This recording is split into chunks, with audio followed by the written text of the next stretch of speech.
Great. Hello and welcome everyone. My name is Susie Roop and I work here at Rhodes Scholar, and it's my pleasure to host today's virtual lecture, The Genius Michelangelo Part 2. Right. These virtual lectures are free and available not just to Rhodes Scholar participants, but they're available to anyone who loves to learn, so spread the word. This series of online lectures is critical to helping us pursue our not-for-profit mission of making learning accessible to as many lifelong learners as we can. That includes those who do not have the physical ability, financial means, or the option to leave their homes to come join us on a program. Ultimately, this series would not be possible without the support of viewers like you who have funded this project through generous donations. Please consider making a donation to not-for-profit Rhodes Scholar so that we can continue to provide educational experiences both in the virtual classroom and on our learning adventures around the world in the future. Visit www.rhodesscholar.org/give to show your support with a monetary donation. Every dollar helps. So while the Rhodes Scholar headquarters is based in Boston, we have offices and staff around the world. And today you'll be hearing from Elaine Ruffolo. If you watched Elaine's first lecture on Michelangelo, you know that Elaine is a Renaissance art historian with a special interest in 15th century patronage. She's lectured for Syracuse and Stanford universities in Florence and designed academic travel programs for the Smithsonian, the Clark, Stanford alumni, Atlanta High Museum, Yale alumni, College of William and Mary, and patrons of the Vatican museums. Elaine Ruffolo has lectured on Rhodes Scholars Italian program since 1989. She also serves on the advisory board of the Friends of Florence and consults for CEO and YPO programs throughout Europe.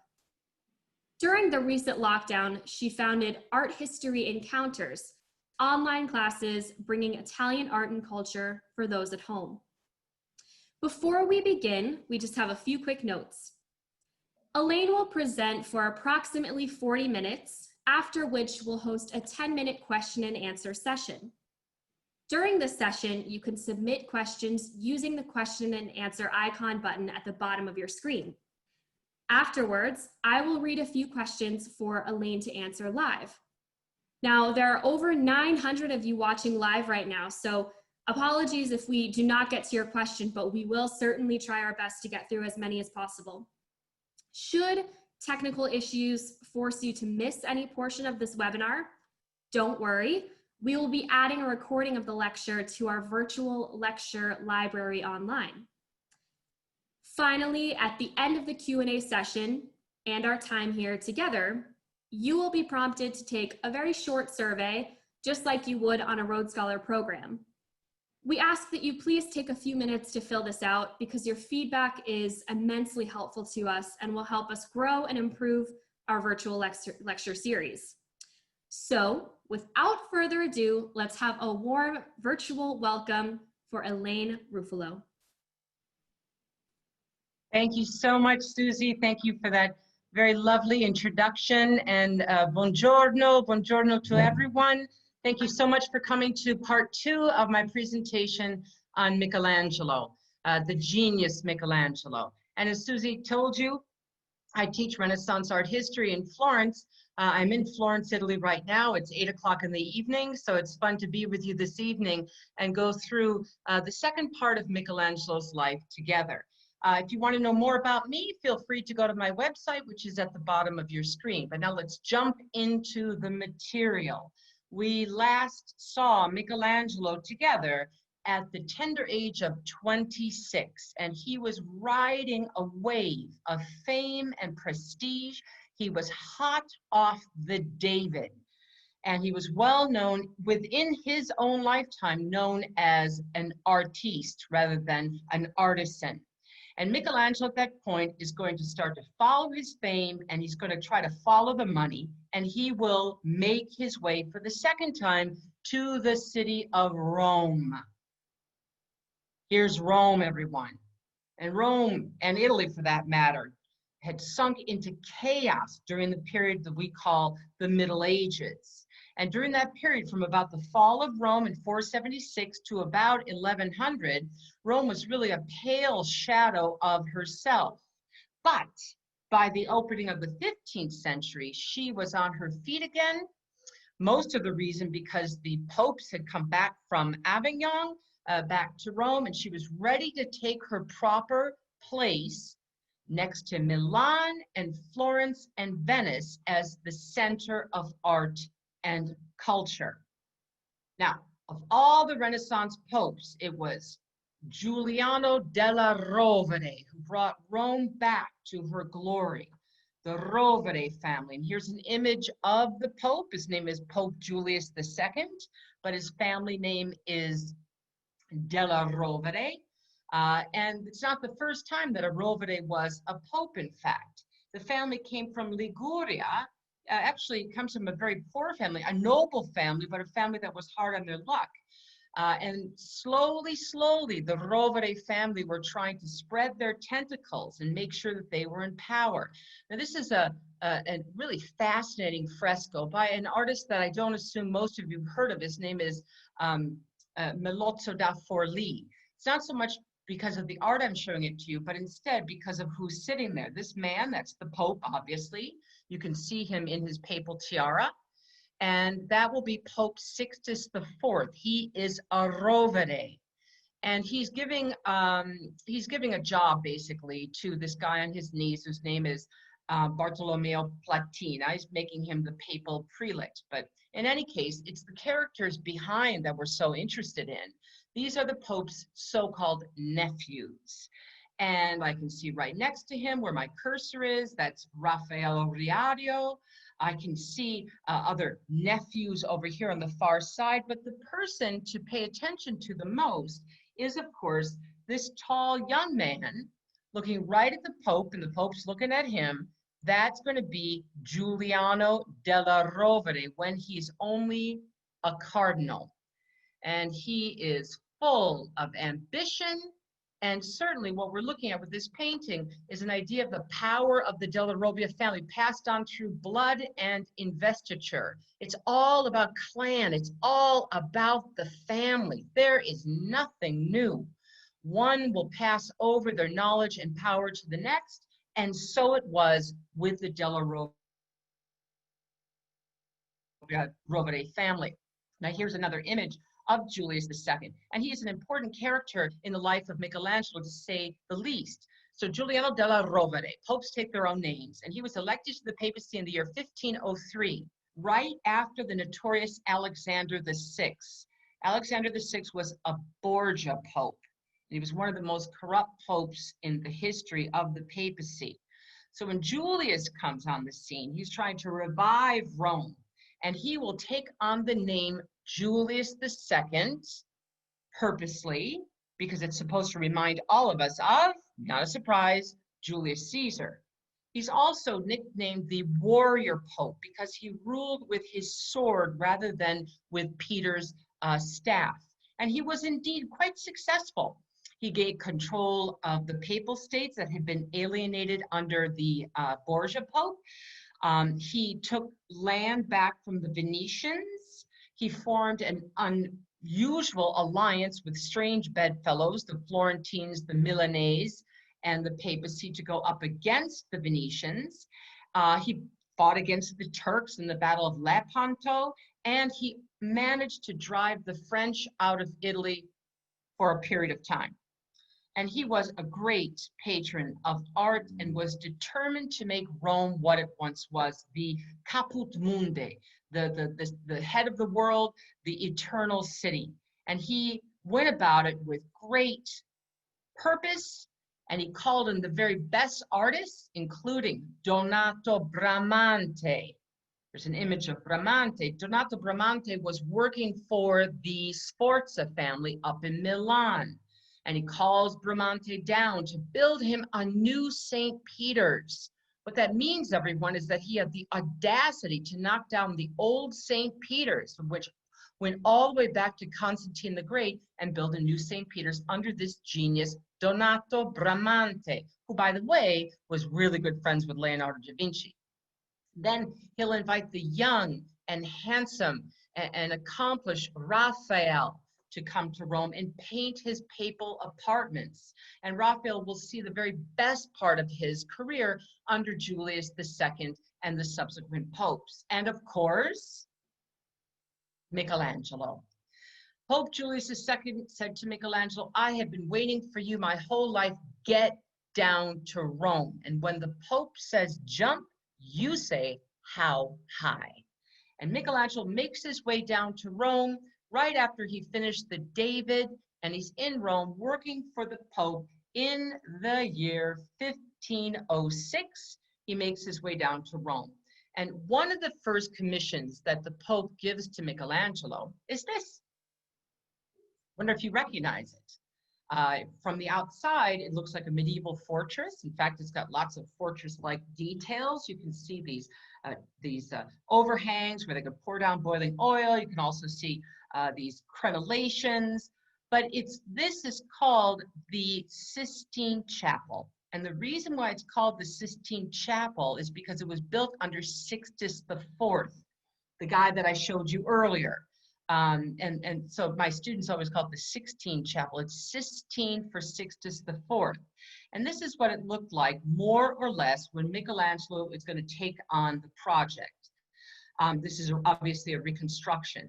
But we know that Michelangelo faced painting the Sistine Chapel because the Pope said, paint it. Michelangelo had this space, which was more or less based on the dimensions of the Temple of Solomon. That's what it was supposed to be based upon. And there were already paintings in here. If you can see my cursor, you can see these are all 15th century frescoes from the best of the best. Botticelli, Ghirlandaio, Cosimo Rosselli, Perugino. But the ceiling was a blue starry sky. And the Pope asked Michelangelo to paint it. Michelangelo said, "I'm a sculptor, I'm not a painter." And the Pope tried to urge him to fresco paint for him. The way that the Pope finally got Michelangelo to acquiesce is because Donato Bramante, who hated Michelangelo's guts, said to the Pope, "Michelangelo has no idea how to paint, he'll ruin the whole thing." And Michelangelo basically said in 1508, "Oh yeah? Watch my smoke." And this is Michelangelo's Sistine Chapel ceiling. Just think about it, friends. Right after he finishes the David, which is remarkable. All right, now when you look at a work of art, my suggestion to all of you is to look at it and ask yourselves, what's the function, what's going on in the work of art, and why is it important? So this overall that you're looking at shows us it is a chapel that is completely painted by Michelangelo on the top, 15th century artists here along the sides, and then down here would have been tapestries. Now they're fictive tapestries. So the function of this space is the place where the Pope is elected. It is the meeting place for the College of Cardinals. It's also the private chapel for the Pope, so he could come to worship in here. And Michelangelo is painting the ceiling. Pope Julius II said, "Well, maybe you should paint 12 apostles." And Michelangelo said, "This would be una cosa povera," which means a poor thing.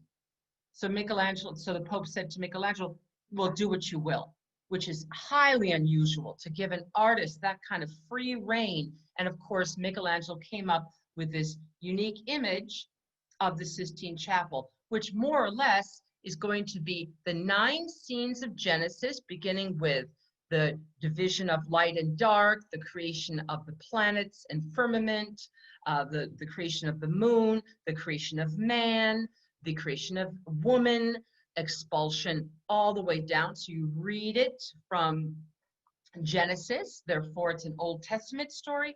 And then on the left and right hand sides, we'll see prophet and Sibyl, prophet and Sibyl, pagan images and Old Testament images, as well as in the spandrels, images of sacrifice. Now, I'm not going to do the whole Sistine Chapel, or we'll be here till Christmas, but I did want to show you a couple of important things. And I think this is a great example of Michelangelo right at the height of his career. Here he is, now he's in his 30s, and he does, of course, the creation of Adam. All right, so this is right in the middle of the Sistine Chapel, and the story is God breathed life into Adam through his nostrils. Now that's not going to look very attractive. So Michelangelo comes up with poetic license and gives us instead God the Father coming over here on your right-hand side, just the spark of life, to Adam on the left-hand side. Let's read these figures. Let's take a look at Adam. Adam means earth, and he looks like a beautiful Roman river god. Look at his body, idealized. This is the perfection of the male nude. My friends, to me, this is David in fresco, and he's tied to the ground. He's just coming awake. You can see this. And he lifts up his beautiful muscled arm with his finger outreached just to receive that spark. Notice also, Michelangelo doesn't get all caught up in the landscape. He's not interested in landscape. He's interested in the body. Michelangelo's got one theme, friends, and one theme only, the male nude. And he'll use it over and over again. Now take a look at God the Father. God the Father is this figure that's in this tumultuous kind of movement with all kinds of wonderful angels underneath him. We think that the figure here, of this female figure, is supposed to be Eve, who's not yet been born. Wonderful muscular angels, again, carrying God the Father up, who's coming towards Adam. And you take a look, and he distills it down to just the necessary details, which of course is this incredibly memorable moment where the active hand of God just touches that languid finger of Adam. That might be the greatest painting of the High Renaissance by Michelangelo. But of course, there's more.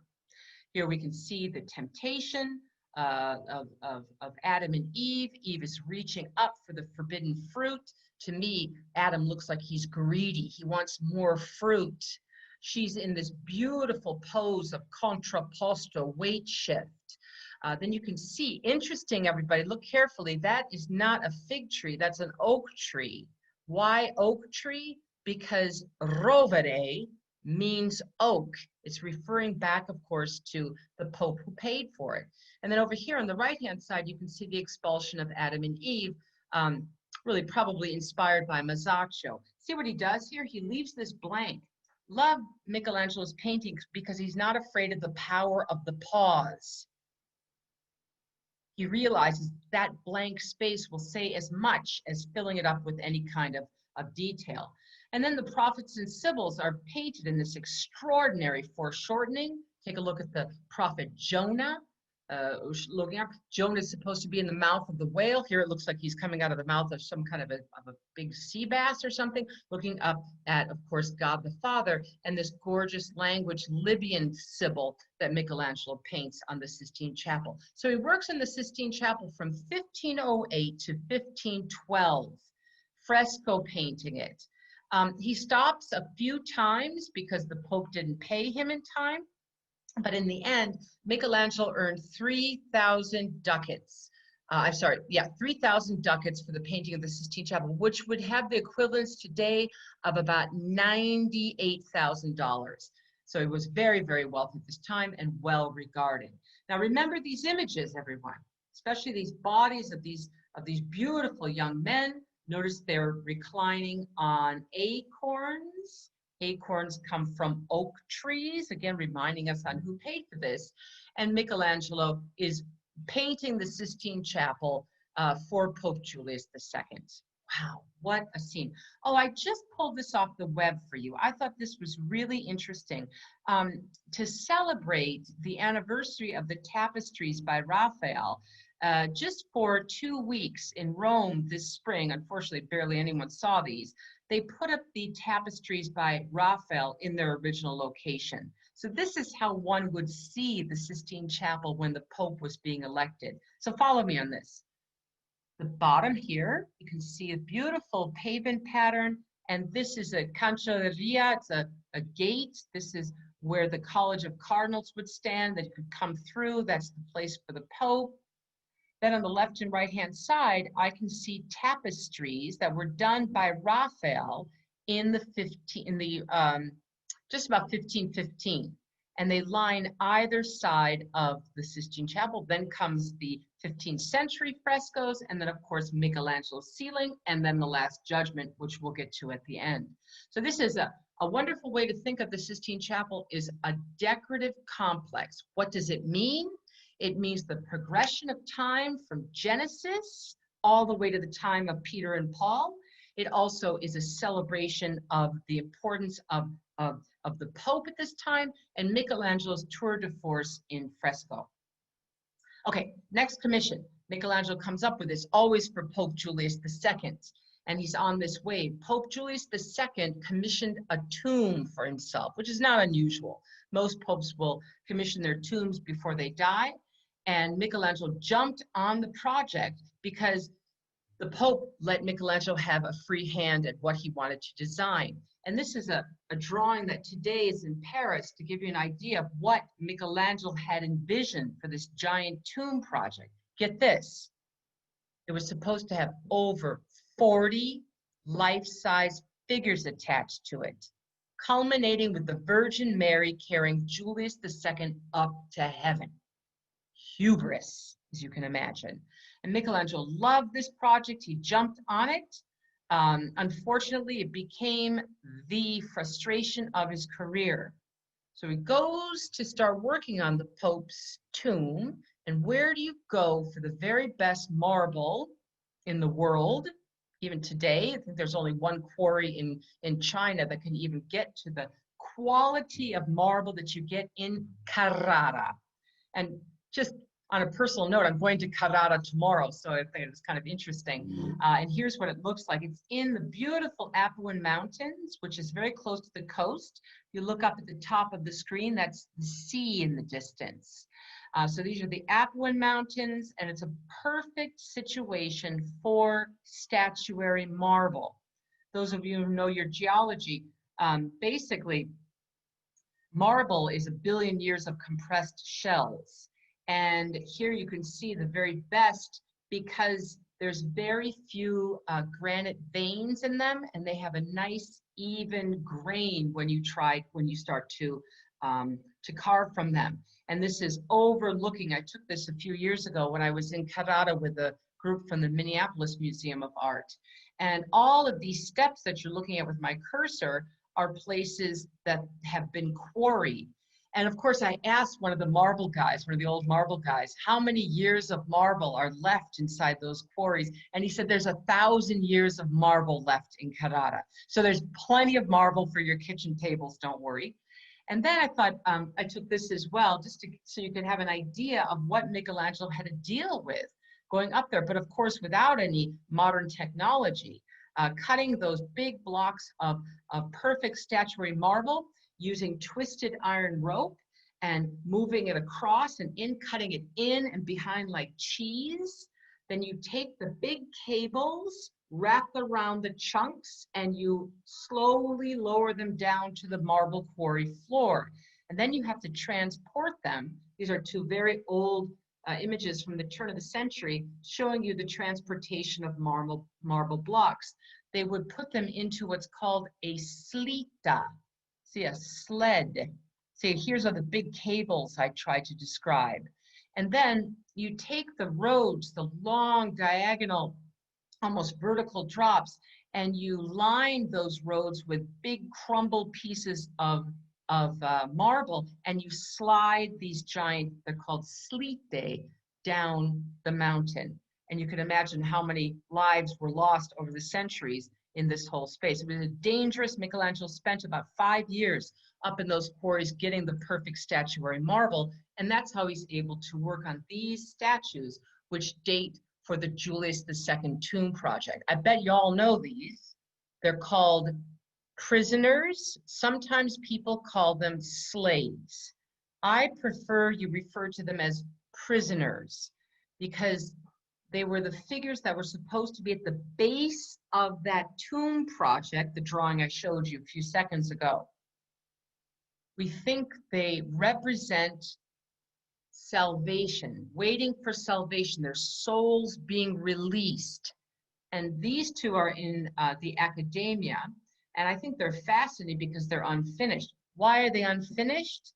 Because Julius II died. And Michelangelo kept trying to go back to the project, but later popes wouldn't let him finish it. But that's also part of the reason I think that these things are so interesting for us, because we can read Michelangelo's process. So he's trying to deal with these enormous figures which are over life size, and they've been given arbitrary names. The one on the left, this one's called the Angry Prisoner. The one on the right is called the Atlas Prisoner. And when you imagine that these would have been on a tomb project, you can imagine that they would have been one in the corner, one facing out. Here are two more. These are also at the Academia in Florence. This one's called the Bearded Prisoner. This one's called the Awakening Prisoner. And then there's two more at the Louvre in Paris as well.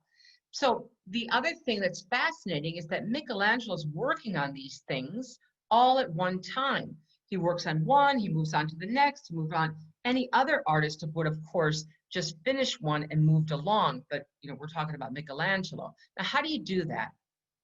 So here's just some tools to give you an idea of what kind of tools Michelangelo used. We know that from his biographer, Vasari, that Michelangelo would take wax or small stone models, and he would put them in a bath, fill the bath with water, and then slowly drain the water out the back so he could envision the figure emerging from its confines. That's called the concetto. Here's a nice detail.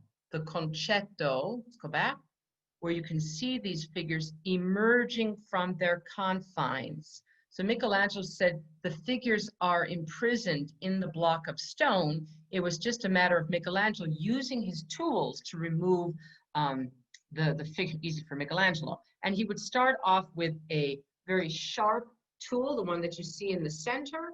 Then he would use finer and finer gradations of files right here. Then here's the pointed chisel as well. Here's larger files, pumice stone, as you can see, until he was able to bring the figure out. And this detail, I think, is so interesting because you can see the different kinds of chisel marks he's using. The ones over here with little dots, those are the pointed chisel. This is called the claw. So you can imagine him scraping across that surface, allowing the figure to come out. And these aren't even close to being done. But this one is done, and this belonged to the project for Julius II. It's the very famous Moses, which is in St. Peter in Chains in Rome. By the way, it's in St. Peter in Chains because that's where Julius II was a cardinal. But you can see that this one is done. It's even shiny. And the way you bring a nice shine to the surface of these marble pieces is that you have to beat the thing with hay, which I know sounds crazy, but it's like shining your shoes. And it heats it up and it brings the molecules together and gives it a beautiful glossy shine. And that's the Moses, so Old Testament figure. And I always think of the Moses as Julius II. Kind of looks like Charlton Heston too, doesn't he? And Moses is here, he's holding the tablets of the law, and he is in all this tension. You feel like at any moment he's going to get up. Michelangelo is said to have, there's a part down here that's missing, that Michelangelo hit it and said, "Speak, speak." I mean, he's really interested in the figure, and he's interested in the potential of the figure, because we feel that that's not a static figure, but at any moment he can get up. And notice his treatment of the drapery. He starts off with this lava flow of beard, like water rather, and like a lava flow of drapery, and this fiery hair that he has over on the right-hand side. Hopefully you've all noticed this strange detail. Moses has horns. Why? It comes from a mistranslation for Hebrew for rays of light. In Hebrew, it's something like Karen, which is close to Corona, which means horns in Italian. And that's why it's not Michelangelo who first came up with this idea. It goes back to the Middle Ages. That's why sometimes in times of anti-Semitism, people would believe that Jews had horns. But this is Michelangelo now. I want you to think of the Julius tomb as the Sistine Chapel in marble. That's a good analogy. Okay. So Julius II dies in 1512, and the next pope up is an important one to say the least. And those of you who were with me last week doing the first part will remember these two characters. The man in the center is Lorenzo the Magnificent's son, whose name is Giovanni, and he's elected to the papacy in 1512. He takes on the name Leo X. It's a painting by Raphael. And he's looking at his cousin over here on the left. This is Giulio de' Medici, the illegitimate son of the brother of Lorenzo the Magnificent. This guy's name is Cardinal Rossi. I always just call him a yes pope, yes pope, yes pope. But this is power, everyone. And these are kids that Michelangelo was growing up with when he was back in Florence at the Medici Palace. When Michelangelo lived with the Medici when he was only, remember this, those of you who were with me last week, when he was only 17 years old. And listen, if there is a pope from Florence on the papal throne named Medici, guess where Michelangelo is sent? Florence. So he goes back to Florence. He didn't really want to go back to Florence. He wanted to work on his beloved Julius II tomb project. But again, the Pope has the absolute say. And Michelangelo gets many commissions from the Medici popes, including the facade of this church. Those of you who've been to Florence before, even our Rhodes Scholar program with me, will recognize this building right away. This is the Basilica of San Lorenzo. It was the Medici's church. And Leo X and later on Clement VII give Michelangelo the commission to make a facade, which Michelangelo never does, but he does do this, which is the Medici tombs. So they want to glorify the Medici family by giving them appropriate tombs for Lorenzo the Magnificent, Giuliano, and just to keep you confused, Lorenzo the captain and Giuliano. So there's two captains and two magnificents. It doesn't matter. What matters is that Michelangelo's coming here in the 1520s, and he's starting to change his style. He's going to start to leave this high Renaissance style and begin to change and purposely approach things in a different way. All right, so we're standing behind the altar. And according to the commission, Mass was supposed to be said in this room behind this altar every day for eternity. Michelangelo takes that into consideration. Remember, function first. It's a burial place and it's a place to say Mass. And he designs the architecture, which is meant to move your eye up. See how stretched out that architecture is. And it is lots of details of sculpture, niches, lunettes, windows. Stay with me. Look at the shape of the windows. This is called the mezzanine level, bringing some space up, getting it nice and vertical. Then here you can see the light that shines through this unusually shaped window. At first glance, it looks like a rectangle, but if you look closely, it's actually a trapezoid, which forces your eye to look up. So Michelangelo is paying homage to Brunelleschi with all the gray and white, no doubt. Then he's got all that sculpture up on the walls, reminding me of the Sistine Chapel in marble, in sculpture. But then he starts to move your eye up until you hit this incredible, beautiful cupola or dome. And all points bring you up to this. So he's manipulating the viewer beautifully. Let's go a little bit further. Take a look at the sculpture. 2 times of day. The top, this is Giuliano, one of the captains, as you can see, wearing armor. He's looking towards away from the altar, towards the image of the Virgin Mary. And his 2 times of day, La Notte and Il Giorno. Look at them. They're opposites. Michelangelo's playing with this harmony of opposite, female and male, opening and closing, turning and closing away. It's fascinating what he's experimenting. Il Giorno's male because the word giorno is a male gender word. And La Notte, a female figure, one of the only figures that has her attributes. Look at her. She's supposed to be sleeping. You try to sleep like that. Her breasts are rather saggy, as if she's already given birth. Her tummy is loose. She's already given birth. Look, there's a little mask figure underneath her arm, the mask of night. And on her left leg, she rests under her foot, poppies, which make opium the drug of night. But, you know, we're all thinking the same thing. That's a man with breast plopped on. What did I say earlier? Michelangelo's got one theme and one theme only, the male nude. Some details. See how skilled, and yet something unsettling about this. This is an image of Lorenzo, who's in this thinker pose, wearing a helmet that looks more like a giant fish. His two times of day, dusk and night. Again, male figures attenuated. So what I'm getting at is that Michelangelo's starting to move into a period of style that we're going to call mannerism, which is la maniera. Vasari called it mannerism. Perhaps a better term would be late Renaissance, taking what he started with and starting to change it significantly. Okay, so that's Michelangelo now in Florence. Now, meanwhile, back at the ranch, what's going on in Europe? Well, things are starting to fall apart. For example, this man on your left, this is an image of Martin Luther, who's going to pound up 95 theses at Wittenberg Cathedral. He protests. Who's he protesting? He's protesting the Medici. He's protesting specifically Leo X. He said Leo X practiced simony, nepotism, indulgences, and the Protestant Reformation begins. The guy on the right, you all recognize. That's going to be Henry VIII.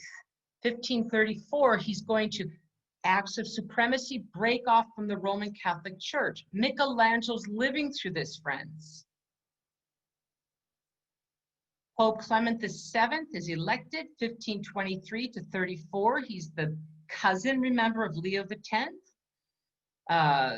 Not a great pope, to say the least. In fact, it was under him that Charles V, the Holy Roman Emperor, is going to completely sack Rome in 1527, the sack of Rome. He sacks it with Spanish and French troops. Michelangelo lives through all this, and then this pope, Paul III, he's going to be the pope after Clement VII. And I like Paul III. He's the one who calls what's called the Council of Trent, which meets on and off again between 1534 and 1564. And what he's trying to do is reorganize the church to fight against Martin Luther, against the Church of England. And he's going to call what's called the Counter-Reformation. I think it's just fascinating that Michelangelo is alive during this whole period. He has seen it all. So when I show you the image, again, going back to the Sistine Chapel, this is going to be under Paul III. More than 20 years after he painted the Sistine Chapel ceiling, Michelangelo was to do another fresco, this time on the altar wall above where the Pope says Mass. And this is called, of course, Last Judgment. What's going on? It is the end of time. Christ is the powerful judge, casting down the damned and bringing up the blessed. Let's get closer. Michelangelo paints this in fresco, but look, there's no architectural form. The figures are whirling around. They look like some kind of a nude pot of male stew. Figures have changed so much. So here's Christ. We can identify him right away in the center. He's got this golden light behind him. And here's his mother, Mary, the end of time. Mary, who seems so powerless in this fresco. She's no longer able to intercede on our behalf, on mankind's behalf. And Christ turns away from her. He reveals his wound, which you can see right here underneath. And he lifts up his right arm, and with his left, left in Italian is sinistra, sinister. He casts down the wicked and brings up the blessed. And what you see are these multiple corporeal figures, where it's difficult to tell who's being saved and who's being damned. Let's go closer and look at these figures. Wow, very different style now than what we saw with the Sistine Chapel ceiling. These are different saints who you can recognize by their attributes. This has got to be Peter. He's carrying the keys, as you can see. And with this strange kind of bizarre way of standing and contorted figures. I can also see St. Andrew here leaning up against this cross, different figures, Bartholomew, etc. And Michelangelo actually came under some criticism for the depiction of these saints. Everybody's nude. How dare you put all those penises over the head of the Pope? So badly that during the Counter-Reformation, they sent in a painter named Giovanni da Volterra to cover up all the penises. See, these are all added in later on. And he actually has a nickname. He's called Giovanni the Underpants Painter, to try to make this image more acceptable for the eyes. Let's do a little further. And you can see these figures that look intentionally, they seem so ugly to me. The end of time. Look at the angels who are blowing their horns. Male figures, their heads are too small for their bodies. They blow with such force, seems like they're ready to explode. Or this figure, one of the most famous of the Last Judgment figures. The devil is pulling at him from down below, and he's known as the damned man. He seems to have just realized that he's going to spend eternity in hell, and he covers one eye as if he cannot bear to face his fate. Look at this figure, very detailed, devil's ready to pull him down. This is not the Michelangelo who was so optimistic. This is Michelangelo now who has seen it all. Perhaps it's a whole reflection of these turbulent times that he's living through. And here, this is the Sharon, the boat driver, who's taking these figures over the river Styx. And Michelangelo was criticized for showing these images above the head of the Pope. Remember, the Pope says Mass here. And the one that criticized him most was a guy named Cardinal Biagio. And he said, "How dare you?" And Michelangelo got so ticked off at him, he painted Cardinal Biagio here on the right-hand side with Midas ears in the mouth of hell, with a snake wrapped around him, biting him in the genitals for eternity. The message is, do not cross Michelangelo.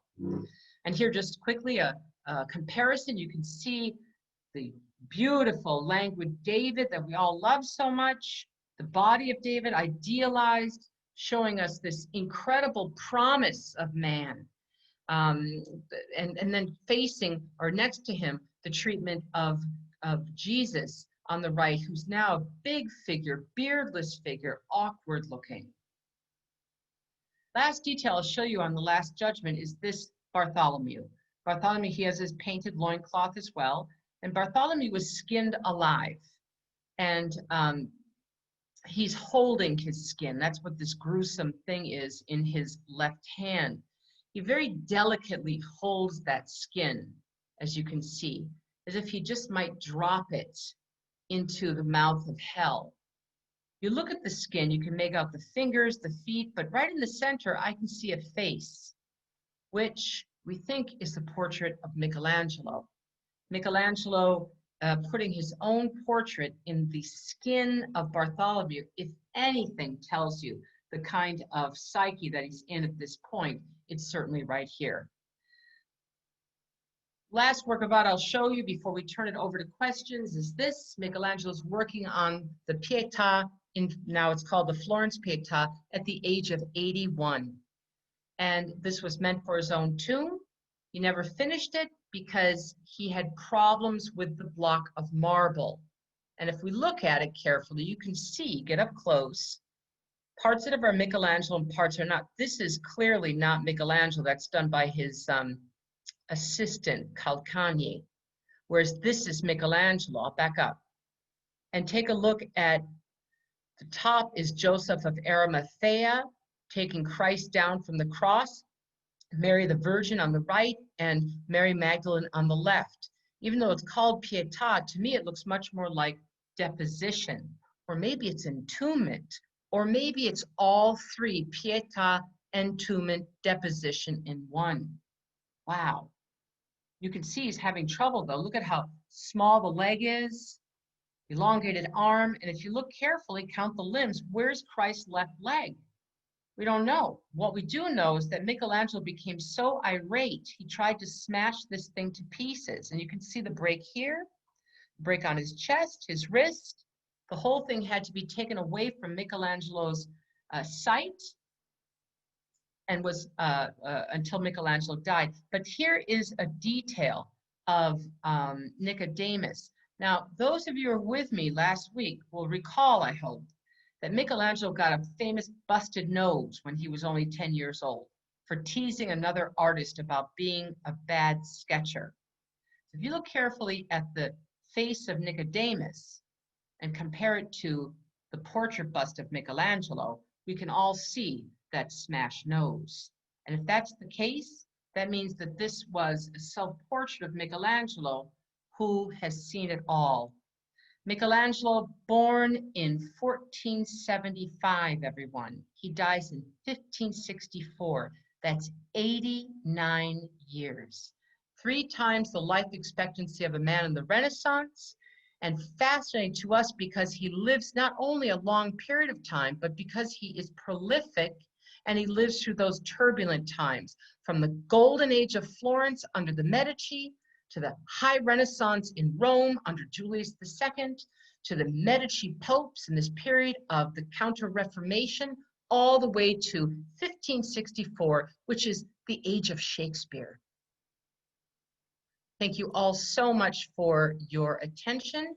I hope I'm right on time. And, Yes. good? Okay, good. Thank you. Thank you. That was wonderful, Elaine. I see the questions streaming in now, so we'll start our Q&A session. Again, if you have a question for Elaine, you can submit your questions using the question and answer icon at the bottom of your screen. So we'll get started here. Like I said, we've got a lot, which is great. This is an interesting lecture. So one person, Mary, asked, did Michelangelo have a specific male model that he used to think about how to create the perfect male statue? Yeah, no, he doesn't have a specific figure. In fact, we tried to figure out who his model was for the David, and he said it was every perfect man he ever saw. So I think he's probably using his workers, maybe even his lover, Tommaso Cavaliere, who was a beautiful, beautiful man. But because his male types changed so much, it couldn't have been the same man. He never named them in his letters. Okay, great, thank you. This is a really interesting question. Bonnie asks, does Michelangelo use specific colors to represent his ideas in his work in the Sistine Chapel?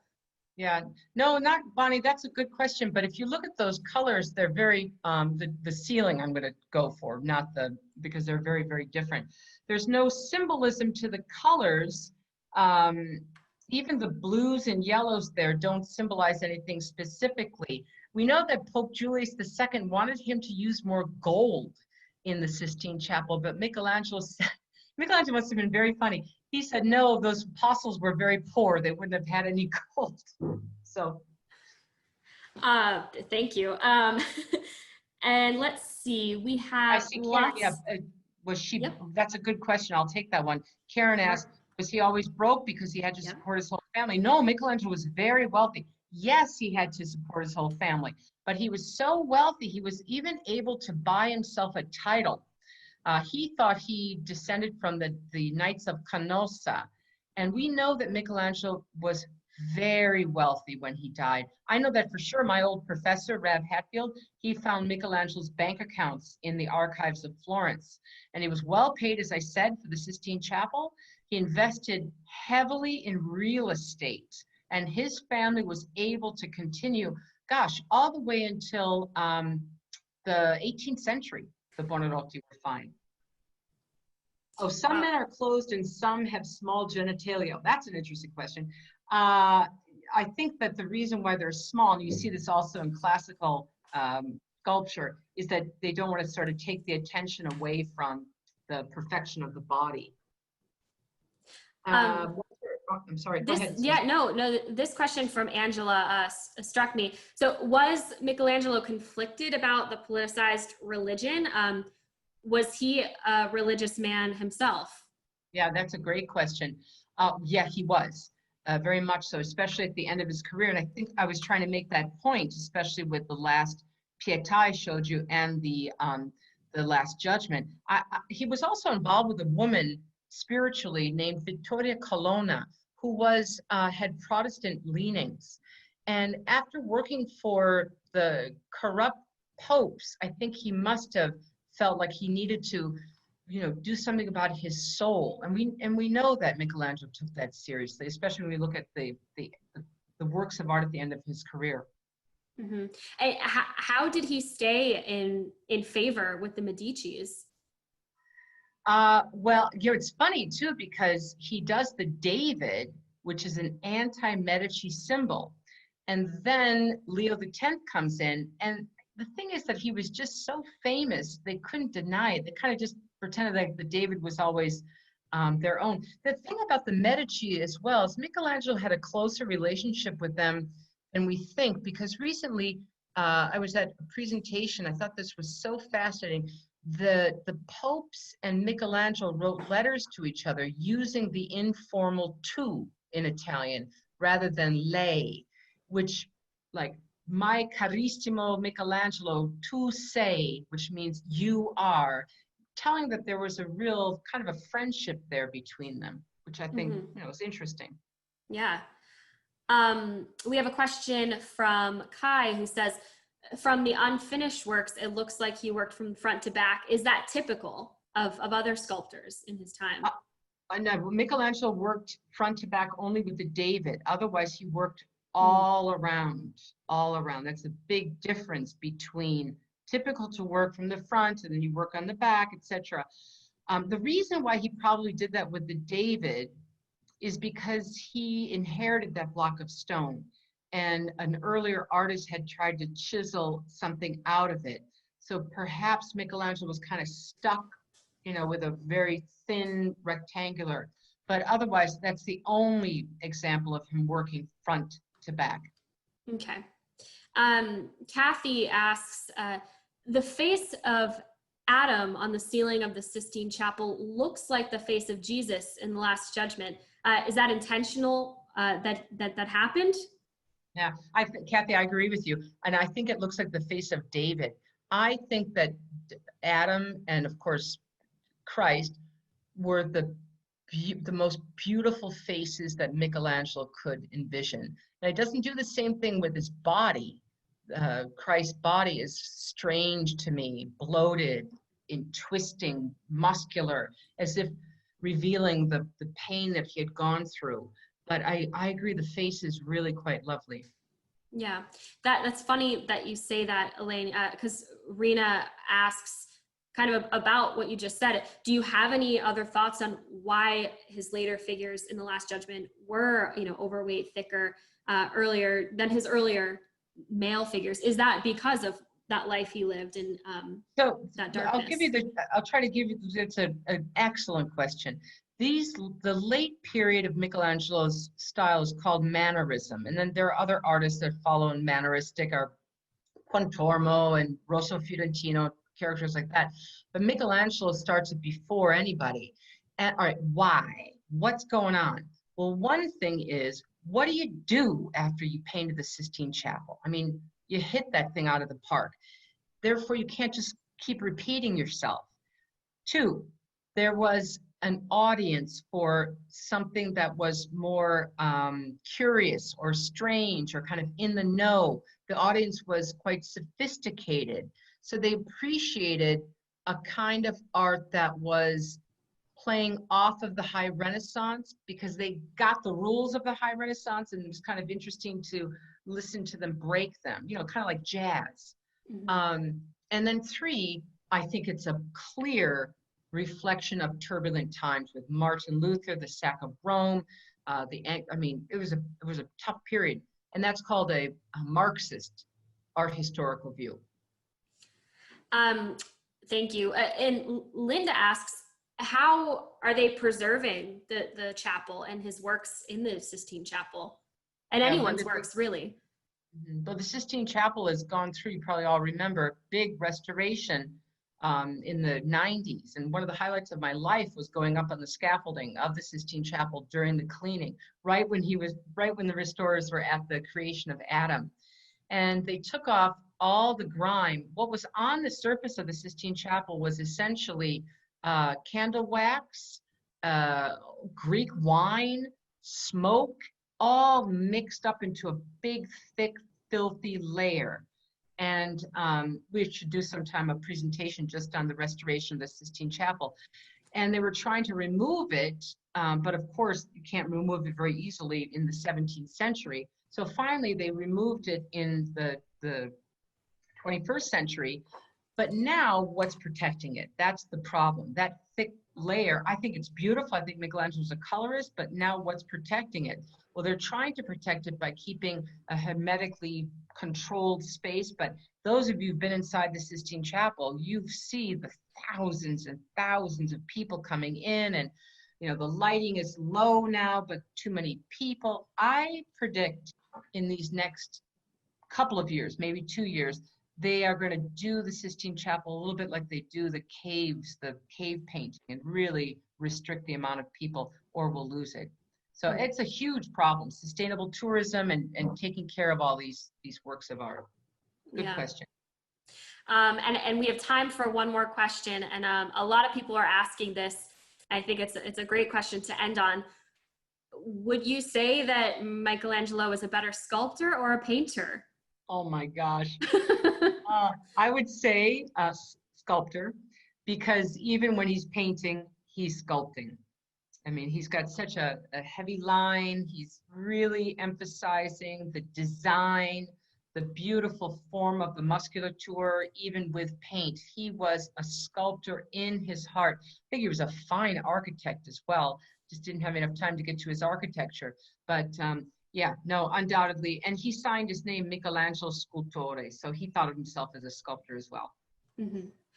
Well, that's all the time we have for today. I'd like to thank our instructor, Elaine Ruffolo, for her wonderful presentation. Again, you can see her in person on our Rhodes Scholar Italy programs. And you can also catch up on Elaine's first part of this lecture on our virtual lecture series library online. So make sure to go and check that out online if you've not seen it. A big thank you to all of you for joining us today. And should you wish to donate to Rhodes Scholar, again, the link to do so is www.rhodesscholar.org/give. And we'll see you all next time. Thank you. Arrivederci, grazie.